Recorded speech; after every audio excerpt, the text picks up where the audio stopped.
হলো না শেষ। এই প্রসঙ্গটা নিয়ে কথা বলবো। আপনারা ইতিমধ্যেই জানেন যে প্রায় অর্ধদিন হয়ে গেল যে গতকাল রাত 8:30টায় ভারতের প্রধানমন্ত্রী নরেন্দ্র মোদী জাতির উদ্দেশ্যে ভাষণ দিয়েছেন এবং সেই ভাষণে তিনি খুব গুরুত্বপূর্ণ কিছু কথা বলেছেন। ভাষণ নিয়ে যথেষ্ট কৌতূহল ছিল। গতকালকেও আমি বলেছি যে এই যুদ্ধটা শেষ করবেন কিংবা বড় কোনো ঘোষণা দেবেন। তিনি আসলে যুদ্ধ শেষ করার ঘোষণা কিন্তু দেননি। এভাবে যুদ্ধ শেষ হলে হবে না। অন্ততপক্ষে পাকিস্তানের মতো মানুষ নামের দানবদের সাথে, দৈত্য দানবদের সাথে এইভাবে যুদ্ধ শেষ হতে পারে না। তিনি কড়া হুঁশিয়ারি দিয়েছেন যে আমাদের সেনাবাহিনী সর্বদা সতর্ক, হামলা হলে পাল্টা জবাব দেওয়া হবে। প্রধানমন্ত্রী কয়েকটি গুরুত্বপূর্ণ কথা বলেছেন, বিশেষ করে টি দিয়ে তিনি বলেছেন টেরর অ্যান্ড টক একসাথে চলতে পারে না, টেরর অ্যান্ড ট্রেড একসাথে চলতে পারে না, নিউক্লিয়ার ব্ল্যাকমেইল করা যাবে না,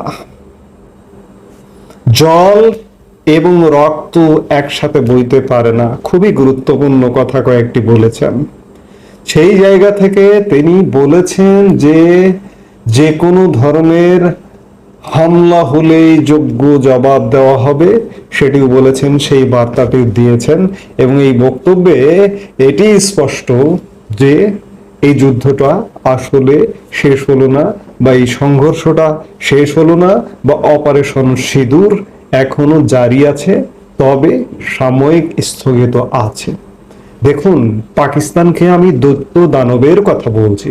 প্রধানমন্ত্রী নরেন্দ্র মোদী ভাষণ দেয়া শুরু করলেন রাত 8:30 নাগাদ বাংলাদেশ সময়, এবং তিনি 22 মিনিটের একটা ভাষণ দিলেন। সেই ভাষণটা শেষ হলো 8:50-52 এরকম সময়।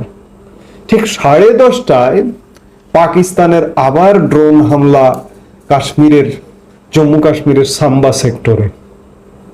পাকিস্তান এমন দানব, এমন জানোয়ার। আমাদের মুক্তিযুদ্ধের সময় একটা পোস্টার করা হয়েছিল ইয়াহিয়া খানের ছবি দিয়ে, যে এই জানোয়ারদের হত্যা করতে হবে, এই পাকিস্তানিদের শায়েস্তা করতে হবে। ভারত ছাড়া পাকিস্তানিদের কেউ শায়েস্তা করতে পারবে না। যুদ্ধবিরতির কথা বলছে। গত 10 মে শনিবার পাকিস্তানের পক্ষ থেকেই ভারতের সাথে যোগাযোগ করা হলো যে আমরা যুদ্ধবিরতিতে যাই। আবার যুদ্ধবিরতি নয়, হামলা হচ্ছে সীমান্তে। মাঝে মাঝে প্রশ্ন আসে বা প্রশ্ন করে মানুষ যে আসলে কি পাকিস্তানের যে সরকার, এই সরকারের সাথে সেনাবাহিনীর কোনো কন্ট্রোল আছে কিনা, এটা কি আউট অফ কন্ট্রোল কিনা, এটা কি একটা হযবরল দেশ কিনা। আসলে এটাই মনে হয় যে সেই জায়গা থেকে এইভাবে যুদ্ধ আসলে শেষ করা যাবে না। আজকে প্রশ্ন উঠছে, 1971 সালের প্রশ্ন উঠছে। আজকে 2025-এ ভারত পাকিস্তানের প্রতি যে অ্যাকশনে গেছে, এই অ্যাকশনটা যুদ্ধবিরতিতে বা এইভাবে শেষ হলে হবে না। 1971 সালে যেমন পাক বাহিনীকে আত্মসমর্পণের টেবিলে নিয়ে আসা হয়েছিল 16 ডিসেম্বর 1971, ঠিক তেমনি তাদেরকে আত্মসমর্পণের টেবিলে আনতে হবে। নইলে পাকিস্তান অন্ততপক্ষে হম্বিতম্বি করেই যাচ্ছে। তারা বিজয় নিশান ওড়াচ্ছে, তারা বিজয় অর্জন করেছে। রোববার তারা উৎসব করেছে পাকিস্তান জুড়ে, অথচ তারা কিন্তু যুদ্ধে জেতেনি। তারা যুদ্ধে জেতার এবং কূটনৈতিক জয়ে জয়ী হবার জন্য উৎসব করেছে।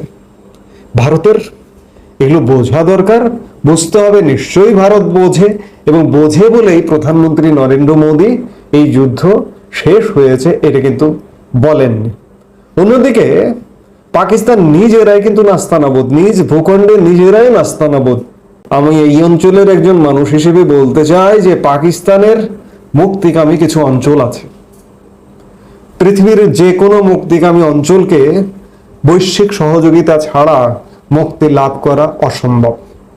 বিশেষ করে এই মুহূর্তে পাক ভারত সহিংসতার মধ্যে, উত্তেজনার মধ্যে বালুচিস্তান, সেই বালুচিস্তানের মুক্তিকামী জনগণ সমানে লড়াই করে যাচ্ছে, এবং এর মধ্যে খুব বড় ধরনের লড়াই করেছে।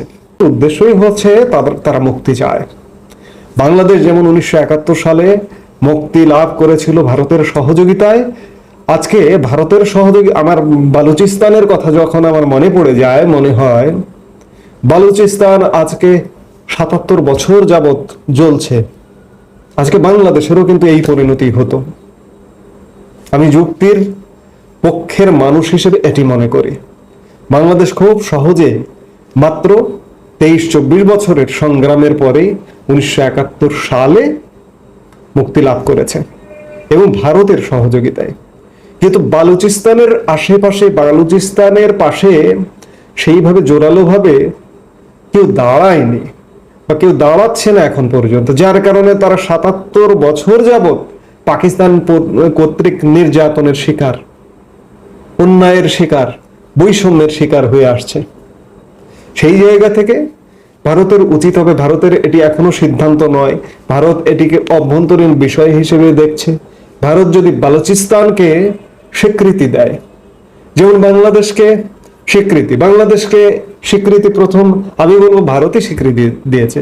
ভারত ভুটান যদিও একই দিনে বলা হয়, বলার খাতিরে যে ভুটান আগে দিয়েছে, কয়েক ঘন্টা আগে স্বীকৃতিপত্র পাঠিয়েছে, কয়েক ঘন্টা পরে ভারত পাঠিয়েছে, কিন্তু না, আমার দৃষ্টিতে আমি যদি মূল্যায়ন করি, ভারত আমাদের মহান মুক্তিযুদ্ধে সরাসরি সহযোগিতা করেছে এবং সেই সাথে মুক্তিযুদ্ধের একদম প্রথম পর্ব থেকে বাংলাদেশকে সহযোগিতা করেছে। সেই জায়গায় মুক্তিযুদ্ধের ডে 1 থেকে ভারত বাংলাদেশকে একটা স্বাধীন সার্বভৌম ভূমি হিসেবে স্বীকৃতি আসলে দিয়েছে। হয়তো আনুষ্ঠানিক স্বীকৃতিটা ডিসেম্বর মাসে দিয়েছে, শেষ পর্যায়ে দিয়েছে। সেই রকমই আজকে বালুচিস্তানের পাশে, বালুচিস্তানের মুক্তিকামী মানুষের পাশে দাঁড়ানো উচিত, সেখানে দাঁড়ানো দরকার এবং একই সাথে পাকিস্তানকে শায়েস্তা করা দরকার এবং চূড়ান্ত বিচারে আসলে আত্মসমর্পণের টেবিলে হাজির করা উচিত। আত্মসমর্পণ না করা পর্যন্ত অন্ততপক্ষে পাকিস্তানের শায়েস্তা করা উচিত। ভারতের জনগণ যেমন এটি চায়, ঠিক তেমনি বাংলাদেশেরও বিপুল জনগণ চায়। আমি বারবার বলি যে, গতকালকেও আমি বলেছি যে বাংলাদেশে একটা ভয়ের সংস্কৃতি চালু করা হয়েছে, যার কারণে আমি ভারতের পক্ষে যৌক্তিকভাবে কথা বলি, আমাকেও ভারতের দালাল শুনতে হয়। কিন্তু বাংলাদেশের বেশিরভাগ মানুষ পাকিস্তানকে সহ্য করতে পারে না, পাকিস্তান বিরোধী এবং ভারতের পক্ষে, ভারত যেটি করছে সেটির পক্ষে সমর্থন আছে। ভারতের জনগণ যেমন এইভাবে যুদ্ধ বিরতির মাধ্যমে যুদ্ধ শেষ করতে চায় না, বাংলাদেশের মানুষও মনে মনে ভাবে যে ভারত এটিকে চূড়ান্তভাবে একটি চুক্তির মাধ্যমে এটির সমাধান হোক, এটিই চায়। সেই জায়গা থেকে ভারত নিশ্চয়ই, গতকালকে যেহেতু আবার নতুন করে ড্রোন হামলা হয়েছে, আজকেও ভারতের গুরুত্বপূর্ণ বৈঠক আছে সামরিক কর্মকর্তাদের সাথে, ভারতের প্রধানমন্ত্রী বা উচ্চ পর্যায়ে নিশ্চয়ই বৈঠক করে সেইরকম একটি যৌক্তিক সিদ্ধান্তে আসবেন। আমরা বাংলাদেশের এবং সারা পৃথিবীর, এমনকি পাকিস্তানের অর্ধেক অংশ বালুচিস্তান, সেখানকার মানুষও চায়